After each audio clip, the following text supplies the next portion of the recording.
je crois qu'il faut aller au-delà d'une approche quantitative. Il ne s'agit pas juste de mettre des femmes pour mettre des femmes. Il faut aussi écouter ce qu'elles ont à dire. Je suis Fabienne Arras, je suis directrice générale adjointe du Forum de Paris sur la paix. Je pense qu'on a fait beaucoup de progrès dans certains domaines en tout cas.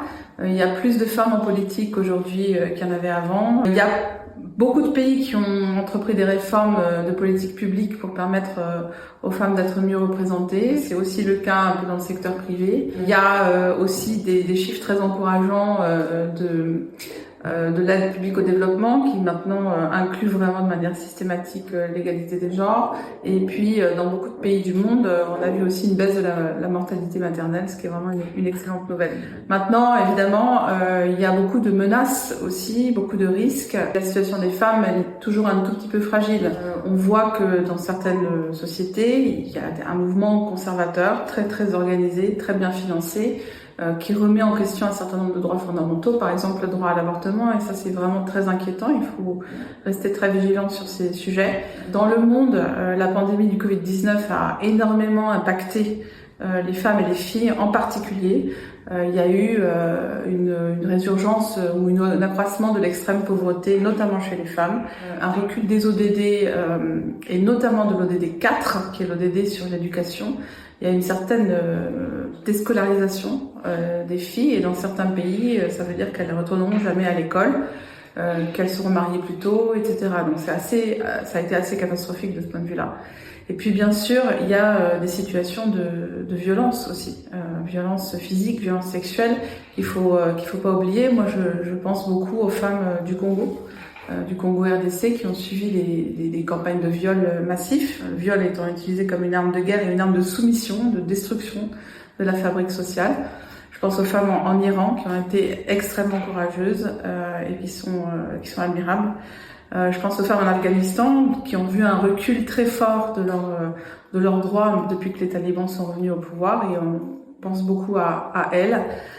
Et puis dans plein d'autres situations aussi, en Ukraine, les femmes sont victimes de guerre, dans d'autres pays d'Afrique également. Donc sur tous ces sujets-là, il y a quand même des inquiétudes. Bon, il y a certainement beaucoup de choses à faire sur beaucoup de plans. Il n'y a pas juste une réponse, je pense. Il faut faire en sorte que les femmes soient bien sûr dans le changement social, actrices du changement politique et social, mais je crois qu'il faut aller au-delà d'une approche quantitative. Il s'agit pas juste de mettre des femmes pour mettre des femmes dans les gouvernements, dans les entreprises, dans les organisations de la société civile, dans l'économie, etc. Il faut aussi écouter ce qu'elles ont à dire et il faut que la substance de leur message soit entendue au même titre que la substance du message des autres. Il y a une dimension aussi de combat politique parce que il y a certains pays dans lesquels le droit des femmes reste vraiment un combat de tous les jours. J'espère que le Forum de Paris sur la paix, entre autres, pourra contribuer à faire en sorte que les femmes deviennent vraiment des actrices du changement social. Au Forum, on a hébergé, encouragé, incubé même un certain nombre de projets d'initiatives et on a donc accueilli jusqu'à au moins 50 projets dans l'espace des solutions, donc au sein même du Forum de Paris sur la paix, des projets qui portent sur l'égalité des genres, sur la diplomatie féministe, sur la participation des femmes à l'économie, à l'agriculture, à la politique. Et on essaye toujours dans nos programmes, dans nos diverses éditions, d'équilibrer tous nos panels avec beaucoup de femmes leaders et expertes dans leur domaine en particulier.